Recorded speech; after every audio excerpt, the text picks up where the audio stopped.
everyone, good afternoon. Welcome to NAVIS webinar. I'm Harshita Shivram from NAVIS. NAVIS is an Indo-Japanese collaborated company which is into recruiting and training different languages. So before we start the seminar, I would just want to know that you all are keeping in good health and taking enough precautions to avoid COVID-19. All right. So I will be sharing a PPT with you all. Yes. So today we are going to speak about IELTS General Writing module and with respect to task 1. So shall we start? Do I get a thumbs up? Yes. All right. I'll be using a spotlight for a better understanding of the webinar. All right.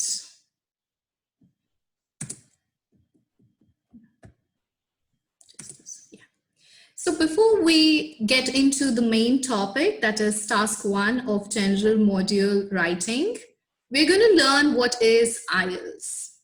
IELTS has a T silent here, so you are going to tell only IELTS and not IELTS, all right?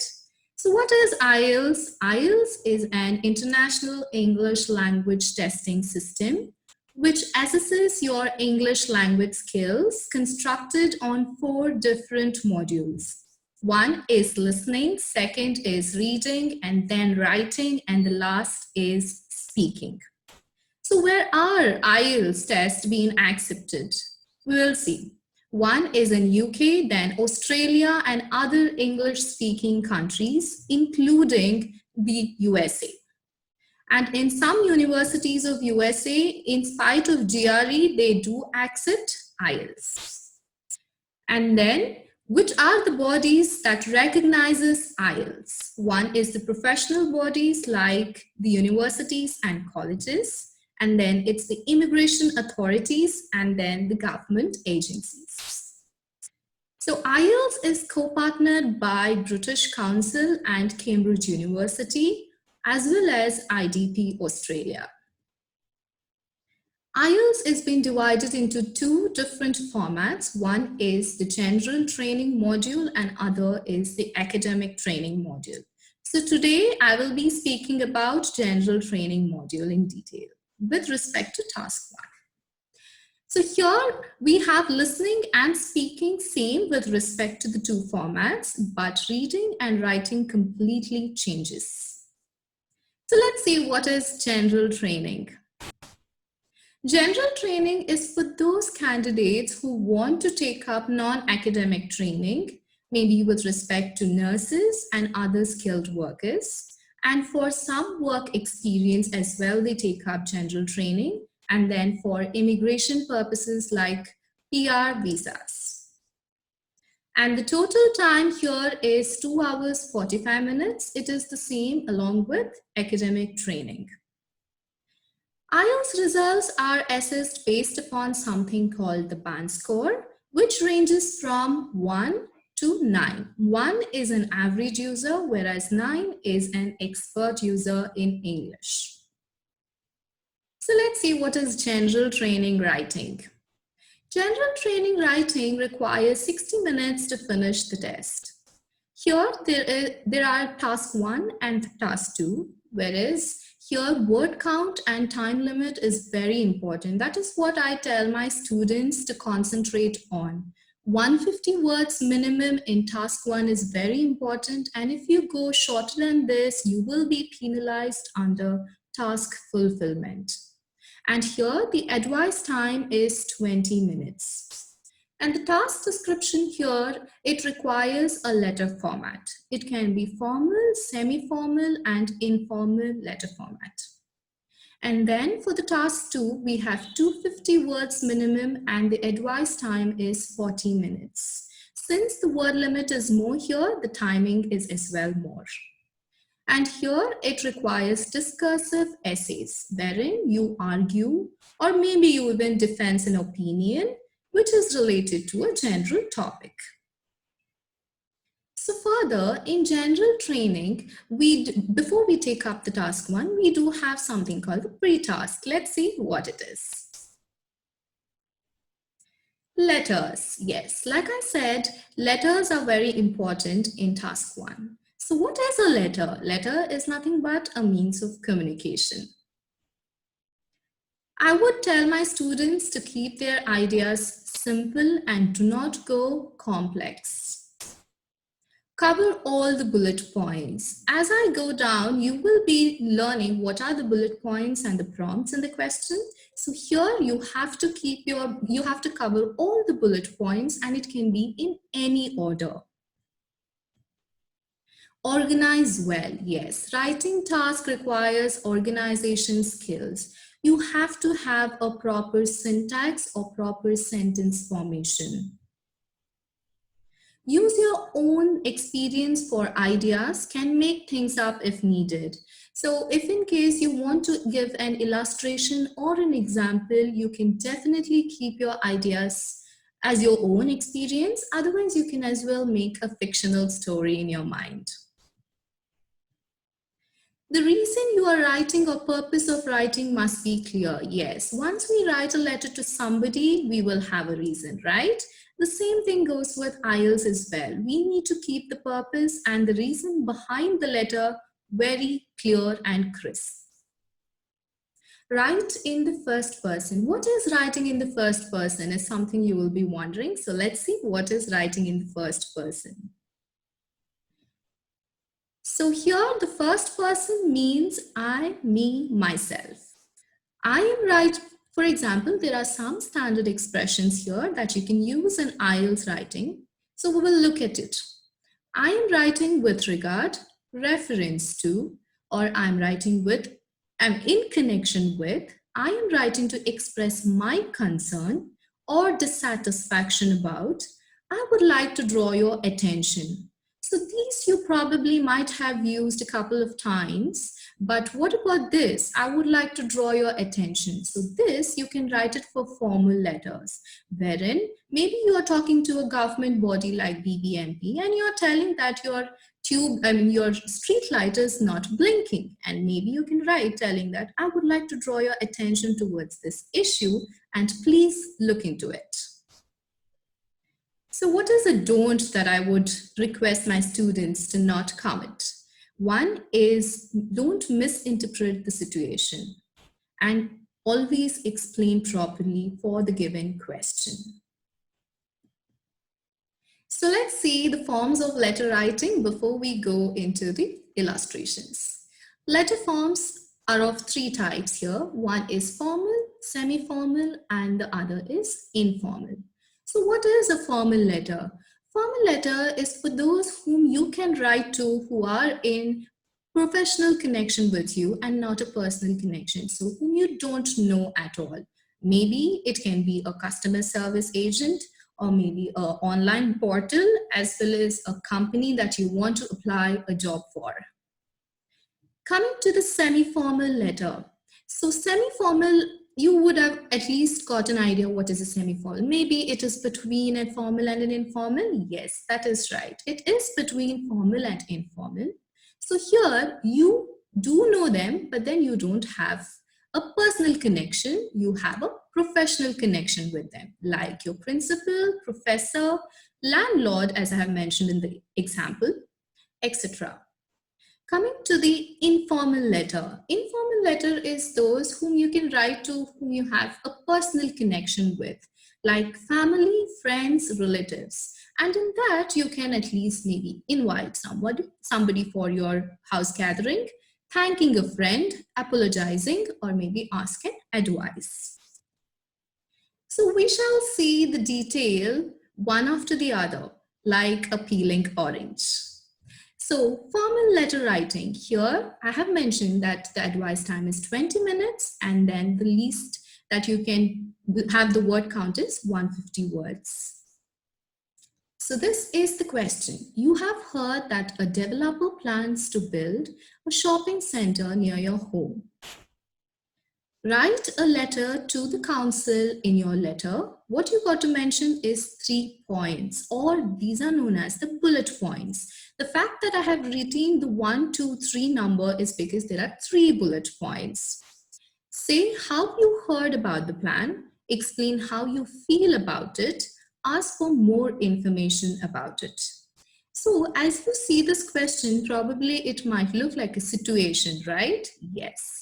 In IELTS, the question is nothing but a situation. So let's get into the answer part. As I've mentioned here, do not mention the address. Address and date doesn't count into the word count, all right, in IELTS. So please don't waste time over address and dates. So how do you begin your letter? Dear sir or madam? This looks like a greeting. Yes, this is a greeting. This is how you got to start the IELTS letter. So here I have highlighted in a different color. This is nothing but the answer for the first bullet point. I have recently read in the local newspaper that a shopping center is going to be built near where I live. So what was the question that was being asked? Where did you find the information?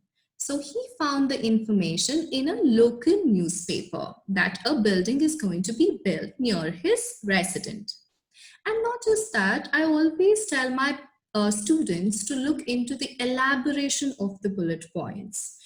He is not left only the answer, but there is a sentence stating that I am a resident of Boundary Road. So until and unless you have a connection with the situation, you cannot come up with a letter. So always mention where you are from and what is the concern that you are looking forward to. Next, so here I am not at all happy about it. So this is the answer for the second bullet point where he says, mention your feeling about it. What is the writer feeling about the development that is going to be taking place? So here I'm not at all happy about it. So he's unhappy, but not just that, he's also stating the reason why he is unhappy. So we'll just read it together. I have been living in Boundary Road for 5 years now, and it has always been a very quiet street with very few tall buildings. I think a construction like this will change the atmosphere of the area considerably. So why is he unhappy? Because he's been living in a residence which has always been quiet and with very tall buildings, very few tall buildings. That's the reason maybe this change can upset his mood. The third bullet point. So I would like to request further details. I sincerely hope you are planning to provide a car park, as otherwise parking will become very difficult for everyone in the area. So this is the answer for the third bullet point. What was the question that was being asked? I would like to know more information regarding the development. So he's telling that in the beginning of the sentence itself, that I think people who live in the area have a right to know more about the plan, right? As a resident, definitely you will have the right to know what is happening. And then further he says, I would like to request. So in most of the formal letters, you have to request or probably are sorry, apologizing, and also please are the golden words that you got to use. I sincerely hope you are planning to provide a car park. It's not just that he is asking for the information, and he's as well telling a suggestion that would come across, which is a car park, which is very important for the residents in that place. Otherwise, it would be difficult for them to commute outside. And this is the closing. I look forward to hearing from you. So this is very important in formal letter because you are writing the letter for a purpose and you will definitely be at the receiving end of it. As in, you will be looking forward to hearing from them. And then this is the sign off. This is also very significant in letter writing, which is yours faithfully XYZ. The reason that I have written XYZ is because it can be anybody for that matter. So this is an example of formal letter. So what you have to remember is firstly, greeting and the body, which has opening and the closing, and then the sign off. So did you all understand the formal letter writing? Do I get a thumbs up? Okay, all right. So do we go forward? Yes. Coming to the example of semi-formal letter writing. So this is the question or a situation. You are currently taking a course at a college, but you will need to have a week off during this course. What is the prompt? This is nothing but a prompt in IELTS letter writing, wherein you have a bullet point. Write a letter to the college principal. In the letter, give details of your course. Explain why you need a week off. Say what you want the principal to do. Again, this is 20 minutes and 150 words. The fact that I'm repeating it because it has to register in your mind. All right, so let's see. The first one is greeting. So in semi-formal letter writing, you can mention the surname of the person, but never mention the name of the person. Because still, it should be professional. Next, I am an international student in my second year of the computer science course at the college. So this is the answer for the first bullet point. What is his course? It is an computer science course and he is an international student.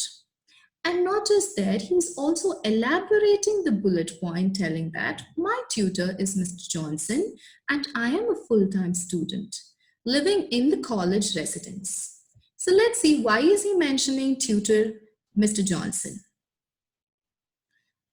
Further, we also have the second bullet point answer. My cousin's wedding is taking place in my home country and my family expect me to be there. So the question of the second bullet point was that, what is the event which he is going to attend, and this is making him take the leave of absence. So that is his cousin's wedding, which is taking place in his home country as he is an international student.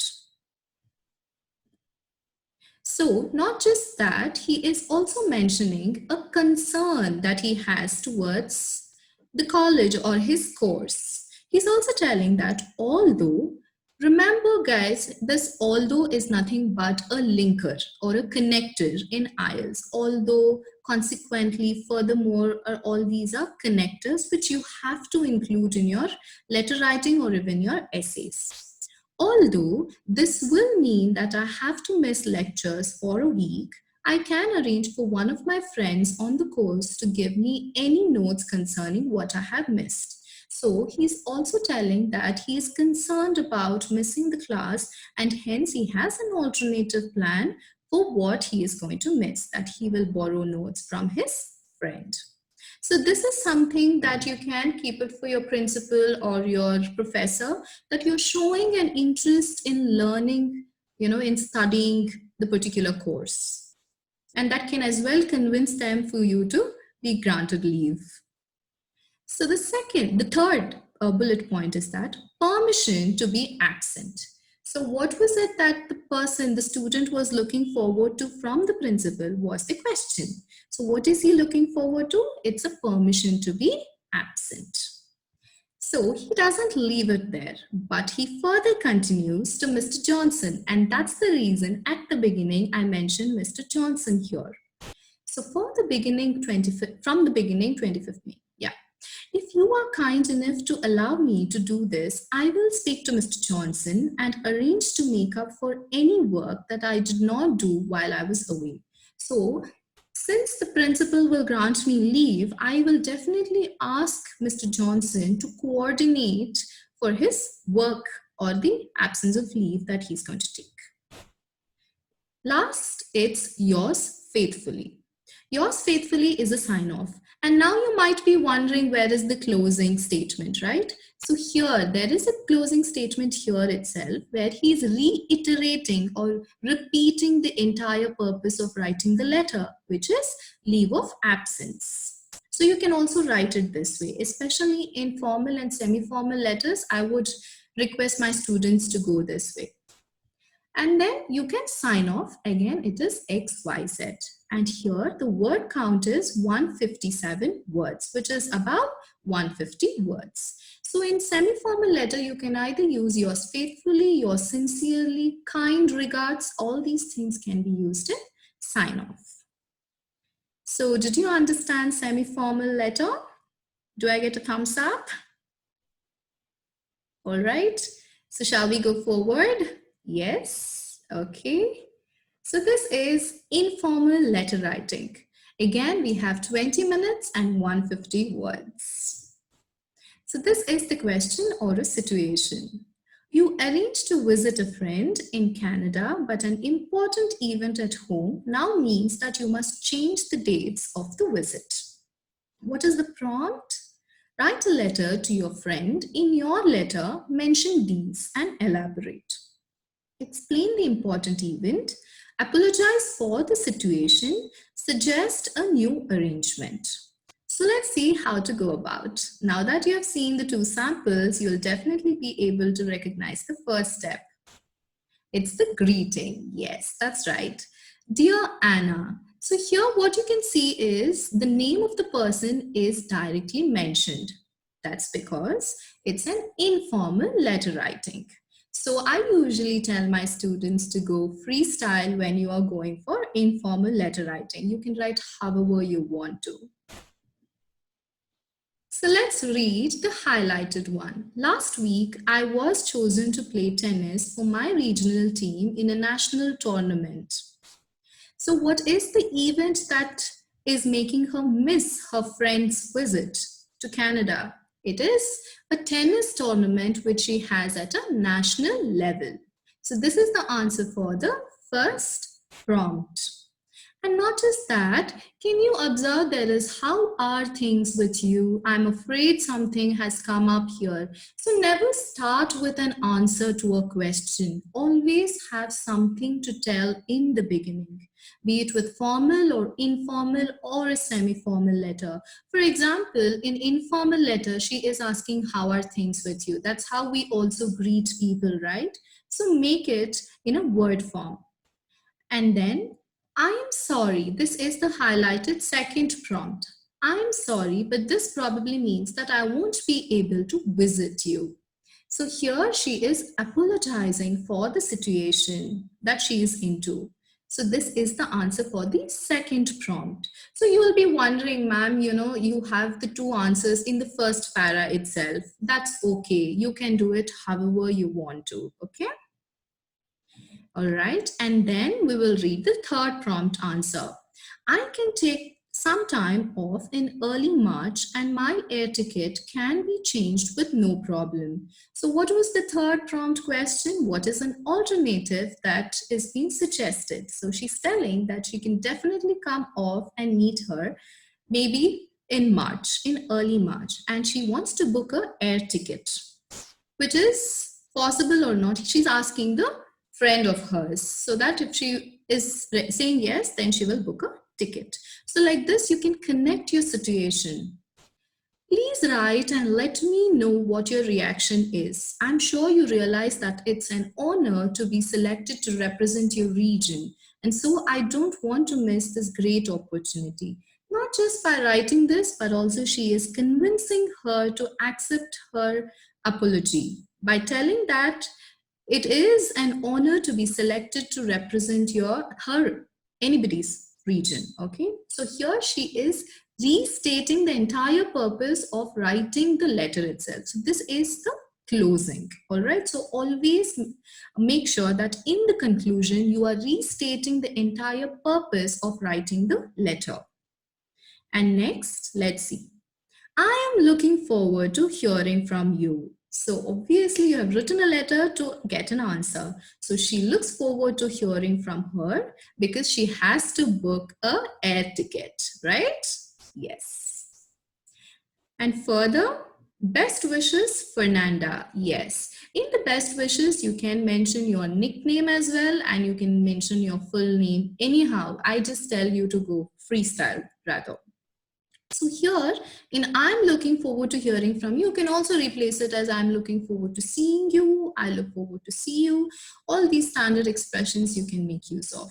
And instead of best wishes, you can also write, love, see you soon, all these things, since it is an informal letter writing. But since it is an IELTS exam, probably you can go with standard regards. And here I have kept a word limit of 174 words, okay? So yes, did you understand informal letter writing? Do I get a thumbs up? Do we go forward? Yes, all right. So these are some of the standard expressions that you can use. Let's see. For greeting an informal letter, what you can use? Dear sir, dear madam. Do not write your name because that person doesn't know you and even you don't know that person, okay?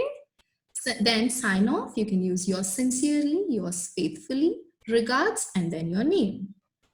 Semi-formal letter, you can use Dear Mr. Brown, Dear Miss Stone. So here you use a surname. You don't use your name. Kind regards, best wishes, yours faithfully for sign off. Informal letter, you can use Dear John, Dear Anita, as in your full name you can use, your actual name rather. And here in sign off, warm wishes, best regards. Okay, so we shall go forward and see more. So what are the expressions? Students keep asking, so how to write, these standard expressions, ma'am? So I would just tell that probably you can look up while you're being training, you just practice it. Only by practice, IELTS can be achieved with a good band score, guys. So just practice. So these are some of the examples that I can give you now. Apologizing. I'm sorry that, I'm very sorry for, please forgive me for very formal one, please accept my sincere apologies.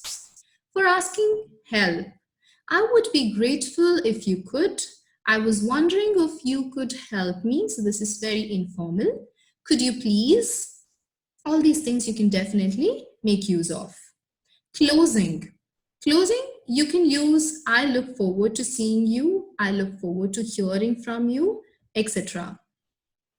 And then conveying regards with best wishes, you can use anything. And complaining or expressing dissatisfaction, you can use I'm writing to express my dissatisfaction with, I'm not happy about, was very disappointing. So all these are some of the expressions, but you have n number of standard expressions that you can look up for. So what are some of the points that you can remember throughout the seminar? One is need to address all the parts of the task. You should address all parts of the task, the question, the prompts, everything. Secondly, extend your bullet points. And this is the key IELTS skill, guys. Never ever lose track on this. Always extend or elaborate the bullet points. Thirdly, use a consistent and appropriate tone or language. Yes. So you have to use a language or a tone which the situation is being demanding. For example, it might be an apology or it might be a dissatisfaction, and a problematic situation, all these things. But in the content, what you have to do is never show happiness when you are dissatisfied. Okay, never show grief when you are excited about something. Okay, so you have to always keep your tone or the language straight up from the situation till your end. Please continue to use the same consistency. Next, address and date don't count in. Yes, it doesn't count for the word count, so don't add it. Okay, you'll at least save your time and energy. Practice on IELTS paper to know the word count and legibility in your handwriting. This is because, of course, I know that computer-based tests are also there, and there you will have a box wherein the word count is present and you don't have to bother about your handwriting. But if it comes for, paper-based tests, take a printout and practice on the sheet so that you will be aware of your word count and the legibility in your handwriting. Because always the examiner looks forward to a good handwriting wherein he or she can understand. That's the reason, okay? Next, concluding is for you to restate the purpose. Yes. So conclusion is something that you are restating your purpose for writing a letter. Use standard expressions like I've already shown you before. Use those expressions and couple of more. So yes, this is a traffic light format that might be useful for you all. Let's look at it. How does it seem to be? So yes, there are 3 lights. I don't want to go to the literal meaning of it. It's just that you can remember this easily. What is the format that you infer in the letter? Firstly, it is greeting, right? So here, greeting and sign off, you can remember as the first one, and then opener and closure, or the conclusion or the concluding statement, and then the body. Okay, so this is how you can just remember in your memory. That's why I just made a traffic light format. All right. So yes, let's look at the band score criteria. This is the same for task 1 and task 2. So firstly, task response or task achievement. You have to cover all the main points and elaborate them as well as support them with suitable examples like we have already seen. So remember the main points, you have to cover them, that is the bullet points, and then elaborate with some examples. Coherence and cohesion. Probably this word might confuse you. What is this, ma'am, you might ask, but it is nothing but the connectors like although and whilst, whereas, furthermore, consequently, all these words you can just use in your letter. Pronouns. Pronouns are nothing but like he, she, all these things. Conjunctions are like and, but, okay? Which interlinks the sentence, that's it. You don't have to go, tricky with these cohesion and coherence word as. So coming to the lexical resource, yes, lexical resource is nothing but vocabulary, a range of vocabulary, but I usually tell my students to use some 4 to 5 uncommon words, which will make your entire writing appealing for the examiner. So you can use 4 to 5 range of words, uncommon words, or then you can also replace it with your synonyms. But never repeat, just make sure that you do not repeat the words in your passages. Next, grammatical range and accuracy. So here assesses accurate usage and wide range of complex structures. Maybe this entire para might confuse you. It's just that you should use complex and simple sentences. Complex is nothing but 2 or more sentences involved, and simple is just 1 sentence, which will further be read in the task 2. Here you don't have to break your head for it. All right, so yes, this is for all of you to take note of. This is a practice question. Probably you can email me at this, okay? So I'll be looking forward to hearing from you in the letter format, all right? So this is the question. Last month you had a holiday overseas where you stayed with some friends. They have just sent you some photos of your holiday, and in the prompt, write a letter to your friends. So when you write a letter to your friends, what is it? It's an informal writing, that's right. In your letter, thank them for the photos and for the holiday. Explain why you didn't write earlier. Invite them to come and stay with you. So have you taken note of this? Can I go forward? Will I get a thumbs up? All right, yes.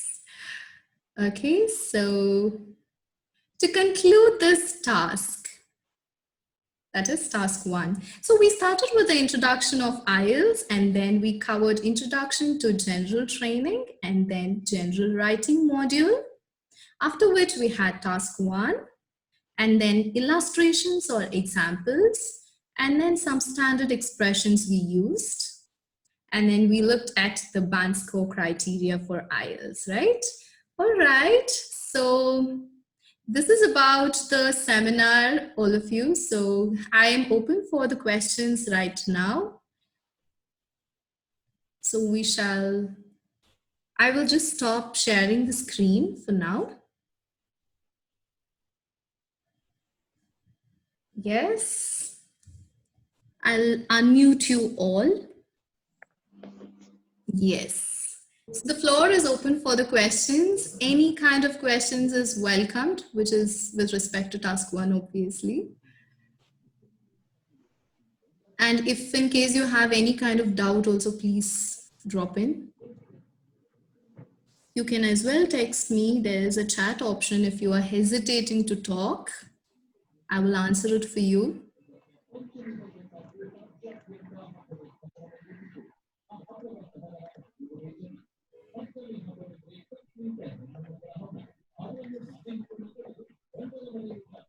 Thank you so much, madam, for the detailed explanation of writing module. Thank So you. actually, we really understand, and in IELTS writing module involves 2 tasks. So I have only one question here. Yes. So in the beginning, you have mentioned 2 tasks involved in the IELTS, no? So do we need to complete 2 tasks within 3 minutes?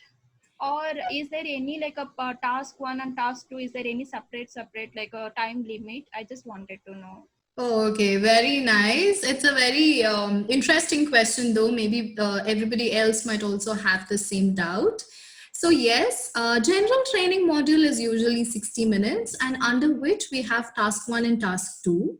You have to finish both of it within 60 minutes. You don't have a separate time for task 1 or task 2. It's just an advice time. You can divide it accordingly. Maybe you can keep 30 minutes for letter writing, and then for task 2 you can keep 30 minutes. That's not an issue, but you have to finish it within 60 minutes. So did I answer your question? Yes, ma'am. Thank you so much. Yeah, that's okay. Welcome. Have online and offline classes that is going on, please do enroll with us if interested, and contact our management for further details, and we will be looking forward to having you all. Thank you. Okay, thank you so much. Thank you.